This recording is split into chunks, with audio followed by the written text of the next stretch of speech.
In the world of programming, there are many different languages, each with its own strengths and purposes. Just like we use different languages to communicate with people from different countries, programmers use different languages to communicate with computers. Some popular programming languages include Python, JavaScript, Java, C++, and of course Dart.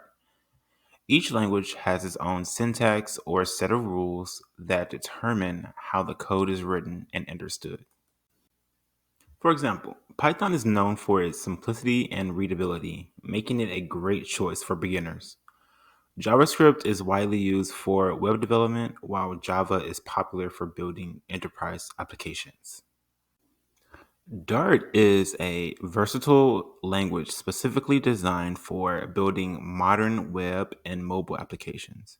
It's known for its speed, efficiency, and ability to create user friendly interfaces. Choosing the right programming language depends on what you want to create.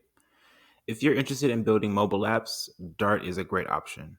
But don't worry, you don't need to learn every language. As you progress in your programming journey, you'll discover which languages best suit your interests and goals. The world of programming is full of possibilities, and different languages open doors to different creations.